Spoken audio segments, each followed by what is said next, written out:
A autarquia de Angra pretende alargar o projeto Angra City Pass a toda a ilha.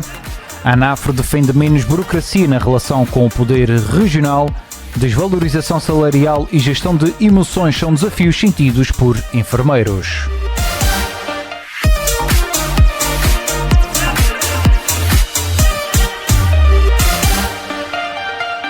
E depois dos títulos, vamos ao seu desenvolvimento. 6 espaços de visitação no Centro Histórico de Angra do Heroísmo unem-se para a edição de 2025 do Angra City Pass. O projeto é promovido pelo município de Angra e pela Câmara de Comércio e Indústria de Angra do Heroísmo, com o objetivo de facilitar a visitação de espaços de interesse no Centro Histórico de Angra do Heroísmo. Continua a ser pequeno, continua a estar um pouco aquém daquilo que é o potencial da nossa ilha. Nós temos uma ilha que é de fácil acessibilidade em toda ela, e seria interessante nós, em vez de termos um Angra City Pass, termos um terceiro, que na verdade isso viria a melhorar com certeza a visibilidade de alguns sítios. Esta questão aqui não é apenas a questão da cobrança de entradas, essa é menos relevante, é uma questão de estruturação da própria oferta turística. É completamente diferente eu andar por aí a ver o que é que tenho para ver, a ter na mão uma espécie de roteiro, porque eu ao comprar este passe fico a saber que vou aqui, vou ali, vou acolá. Em declarações ao Rádio Clube de Angra, Álamo Menezes, presidente da Câmara Municipal de Angra do Heroísmo, deixou um apelo a outras instituições que se queiram associar a esta iniciativa. E obviamente se nós incluirmos mais coisas, estaremos a melhorar a estruturação da oferta que é feita a quem nos visita. Por isso fica aqui o meu apelo às diversas entidades que são gestoras de lugares que interessa visitar, para que se juntem e junto à Câmara de Comércio demonstrem a vontade e o interesse de colocar os seus bens nesta lista, porque isso com certeza que vai trazer maior visibilidade, a maior visitação. Estou a pensar, para além obviamente dos belíssimos lugares que ficam no Concelho da Praia da Vitória, pensar também nos museus de freguesia, enfim, porque já há várias freguesias no Concelho de Angra que o têm, alguns impérios, algumas igrejas. Ou seja, nós não precisamos de nos concentrar apenas no que está no centro da cidade, temos muito para oferecer espalhado por todo o território da ilha. Quem for gestor de um destes bens e esteja interessado, está na altura de contatar a Câmara de Comércio e integrar-se também na lista. Precisamos de mais gente a participar neste processo. Recordo que atualmente podem ser visitados o Palácio dos Capitães Generais, o Museu de Angra do Heroísmo, o Núcleo de História Militar Manuel Coelho Batista de Lima, a Igreja da Misericórdia, a Igreja do Colégio e a Igreja da Sé, não incluindo o Tesouro. Em 2024 foram registadas cerca de 8.000 entradas no âmbito deste projeto. O Executivo açoriano aprovou em Conselho de Governo a contratação pela região de um financiamento até 323 milhões de euros. Ora, nos termos previstos no orçamento da região para este ano, a contratação de 98 milhões de euros destina-se a refinanciamento, 150 milhões a conversão de dívida comercial a financeira e 75 milhões para investimento. Estes valores foram apresentados hoje pelo vice-presidente do Governo Regional, Artur Lima, em Angra do Heroísmo, na leitura do comunicado do Conselho de Governo que reuniu na passada quinta-feira em Ponta Delgada. Outra das medidas aprovadas em Conselho de Governo foi um decreto regulamentar que visa alterar a medida Pequenos Negócios do programa Construir 2030, financiado por fundos comunitários. Segundo Artur Lima, até 31 de dezembro do ano passado, a medida Pequenos Negócios recebeu 392 candidaturas, das quais 64% já têm análise concluída. Começa-se por reformar aquela que teve mais adesão, 392 candidaturas, até 31 de dezembro de 24, ou seja, e que já tem 64% da análise concluída. E, portanto, há aqui umas medidas interessantes. Depois seguir-se-ão as reformas das restantes medidas elencadas, mas agora, quanto aos pequenos negócios, é uma medida muito elogiada, muito recentemente. Aliás, muito elogiada pela Comissão Europeia, devido à sua amplitude e devido ao seu impacto na sociedade e no comércio e nas empresas. Como houve muita solicitação, melhora-se o sistema de incentivos aos pequenos negócios, o valor de investimento elegível passa de 50 para 75 mil euros, o que é bastante considerável, há um aumento de 50%, o que levará ao apoio a fundo perdido de 37 mil, sensivelmente, para cerca de 50 mil euros, ou seja, é um aumento de 50% no valor que seja, ou seja, de 50 para 75 mil euros, o que é bastante para os chamados pequenos negócios individuais, muitas vezes, e com um apoio bastante substancial.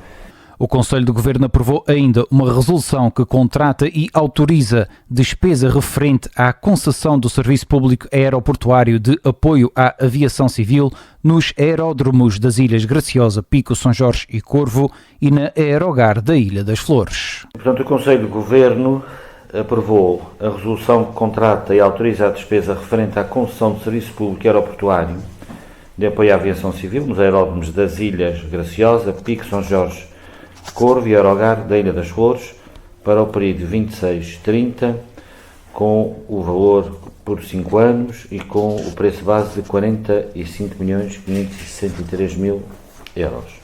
Foram também aprovadas resoluções que autorizam a celebração de contratos-programa entre a região e os parques de ciência e tecnologia das Ilhas Terceira e São Miguel. O Terinov na Terceira, que está a ser ampliado, vai receber 592 mil euros e o Nonagon em São Miguel 440 mil euros. O Conselho de Governo aprovou igualmente uma resolução que autoriza a celebração de um contrato-programa com a empresa Ilhas de Valor para o ano de 2025 no montante de 2,1 milhões de euros destinados à concretização do plano de atividades e orçamento da empresa. O coordenador da delegação dos Açores da ANAFRE, a Associação Nacional de Freguesias, defendeu que a próxima legislatura deve ser marcada por uma mudança legislativa e política centrada na descentralização e com olhar no setor da habitação. Manuel António Soares falava no encerramento do 10º Encontro Regional de Autarcas de Freguesia, que decorreu este fim de semana em Santa Cruz da Graciosa. Falou-se na questão da criação de cooperativas, de recuperar edifícios degradados, portanto, adotar edifícios de comércio e serviços para a habitação. Portanto, há um manancial de situações que podem ser utilizadas e para minimizar toda essa problemática. É evidente que as pessoas carenciadas necessitam de apoio, mas eu penso também que devemos olhar para a classe média, pela tal fixação que são necessárias para as freguesias e para o seu rejuvenescimento, porque há freguesias que estão a ficar com a população muito envelhecida. A Associação Nacional de Freguesias propõe ainda uma revisão à Lei de Finanças Locais e também do Estatuto do Eleito Local. Relativamente ao IMI, nós atualmente só recebemos 1% dos 100%, portanto 99% fica para os municípios. Nós pensamos que temos de passar de 1 para 3. Relativamente à participação dos impostos do Orçamento de Estado, nós defendemos que num período de 5 anos ele passe de 2,5% para 5%. Isto pode significar um aumento significativo de receitas e acaba por permitir a autonomia do poder local, que é, na prática, o grande desafio que nós temos. Para vos dar uma ideia, um eleito numa Assembleia de Freguesia tem uma senha de presença de 13 euros e, naturalmente, nós não estamos no poder local só pelos valores, mas só para dar uma ideia. Uma coima do Tribunal de Contas é superior ao valor que qualquer secretário de Tesouraria de uma junta pode receber. Portanto, isso não está correto. Jorge Amador, vice-presidente da Delegação dos Açores da ANAFRE. O presidente da Assembleia Legislativa dos Açores destacou este fim de semana, em Santa Cruz da Graciosa, o papel da Confraria do Mel dos Açores como um farol na defesa da biodiversidade e na valorização da apicultura regional. Luís Garcia foi entronizado como confrade de honra e reforçou o seu compromisso com a causa. O Mel dos Açores tem todas as condições para se afirmar dentro e fora das nossas fronteiras como um símbolo de excelência do que se produz nas nossas ilhas. É por isso fundamental apoiar, proteger e incentivar esta atividade. É para mim uma honra que levarei com orgulho, mas também com empenho. Comprometo-me por isso a ser um aliado na valorização do mel dos Açores, na defesa dos nossos apicultores e na promoção de uma agricultura cada vez mais sustentável e integrada. Porque o mel não é apenas um símbolo de doçura, é também um símbolo de esforço, de dedicação, de cooperação e de equilíbrio e, sobretudo, de futuro. Luís Garcia, presidente do Parlamento açoriano, em declarações na entronização de confrades da Confraria do Mel dos Açores, que aconteceu na Ilha Graciosa. O Dia Internacional do Enfermeiro assinala-se hoje e a Atlântida quis dar voz a quem cuida. Em 2 testemunhos de 2 especialidades diferentes, o que os move são a força e o amor à profissão, apesar das dificuldades sentidas. Carolina Sousa, da Rádio Atlântida. Patrícia Pombo Tavares lida com crianças desde o nascimento até aos 17 anos e ser enfermeira em saúde infantil e pediatria no Hospital Divino Espírito Santo, em Ponta Delgada, é trabalhar diariamente com a emoção e com o coração. Para a profissional de saúde, nenhum dia é igual, sendo pautado tanto por momentos de uma felicidade tremenda, ao ajudar a nascer, crescer, como em saber estar, presente numa situação de doença crónica ou de fim de vida.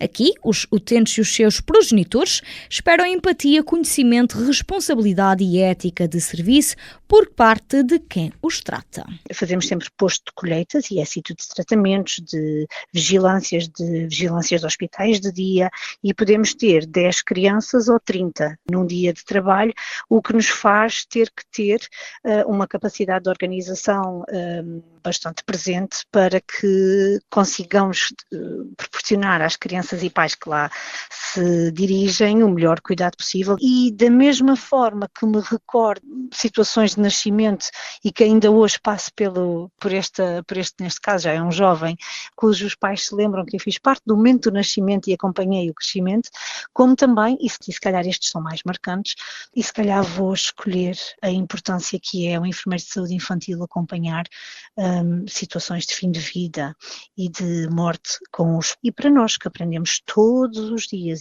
Segundo Patrícia Pombo Tavares, para lidar com as emoções nesta área, é importante estar rodeado de pessoas boas para ajudar na sua autorregulação após momentos difíceis. Já no caso de Tomás Ornelas, foi o gosto pela saúde comunitária e mental que o levou a se tornar enfermeiro. Como coordenador deste ramo na Arrisca, a Associação Regional de Reabilitação e Integração Sociocultural dos Açores, o seu dia-a-dia é muito dinâmico e desafiante, alternando entre o trabalho no terreno e em sete. Apoio domiciliário, cuidados continuados em saúde mental, tomas observadas de metadona, tratamentos de feridas, testes de despiste e rastreios são alguns tipos de respostas dadas a um público-alvo vulnerável com problemas económicos ou alvos de discriminação. Como há um contato direto com indivíduos com comportamentos aditivos, substâncias psicoativas ilícitas, condições não químicas, entre outros, Tomás Ornelas está suscetível a comportamentos violentos, sendo necessário, por vezes, recorrer ao auxílio da Polícia de Segurança Pública. Deste modo, o enfermeiro acredita na importância de um subsídio de risco para esta vertente. Eu acho que o reconhecimento muitas vezes até pode ser dito, mas nunca vemos ações a serem feitas. E, a meu ver, uma das coisas que poderia ser muito bem recebido pela nossa classe profissional que lida com estas situações diariamente, eu acho que um subsídio de risco, por exemplo, era algo que seria muito bem recebido. É um passo grande que seria então um subsídio que podia ser usado para ou lazer para desanuviar o trabalho, ou consultas de psiquiatria, psicologia, qualquer coisa que seja de algo que nos prejudica no serviço em termos do nosso campo de ação que leva a este tipo de consequências. Este tipo de subsídios pode ser usado para isto. O desabafo, a partilha de experiências e interajuda entre a equipa são fundamentais para ultrapassar os desafios diários. Carolina Sousa, da Rádio Atlântida, a terminar assim este bloco informativo assinalando o Dia Internacional do Enfermeiro. Eu sou o Diogo Andrade, desejo-lhe a continuação de um bom dia e uma ótima semana.